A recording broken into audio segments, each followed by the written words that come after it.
Every single day, nearly half of all the real-time digital payments on Earth flow through the borders of a single nation. This chart shows global real-time digital payment volume.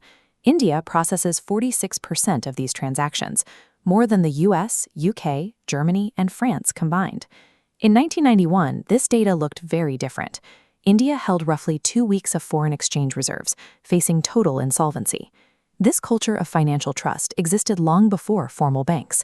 4,000 years ago, indigenous operators known as shroffs used paper instruments like the hundi to manage trade across the subcontinent. India's modern digital infrastructure is the result of tactical responses to a series of national emergencies. Early modern institutions, like the Bank of Bengal, were built to serve British imperial trade and the extraction of wealth from the subcontinent. Indian citizens and local merchants were systematically excluded from these banks, which stifled their ability to participate in their own domestic economy. In 1894, leaders of the Swadeshi movement responded by launching the Punjab National Bank, providing an indigenous alternative to colonial finance.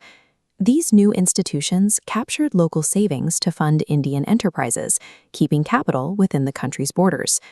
This era established a core principle: the banking system must serve as an engine for the domestic economy as a whole.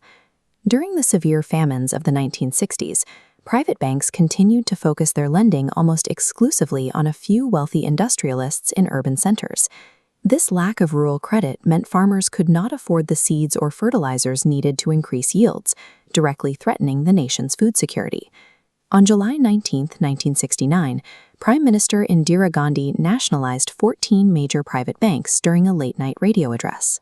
The government ordered these banks to open thousands of branches in remote villages, diverting billions in capital to the agricultural sector.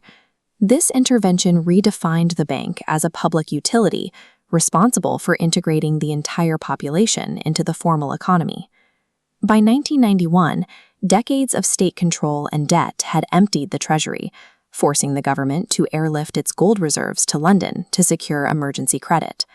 The subsequent reforms allowed tech-forward private competitors to enter the market, which forced the entire industry to modernize and digitize. In 2016, a sudden policy shift invalidated 86% of the nation's cash supply overnight. As ATMs ran dry and physical transactions froze, the economy faced an immediate cash vacuum.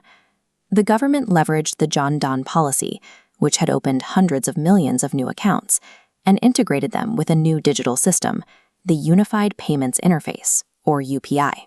This infrastructure bypassed the need for physical branches. QR codes appeared at local markets, allowing citizens to transact directly from their phones. The 2016 cash shock accelerated the transition to digital finance, accomplishing a decade's worth of infrastructure building in a matter of months. Rapid growth led to a crisis of corporate defaults. Large-scale borrowers left the country with billions in unpaid debt, threatening the stability of the newly expanded banks.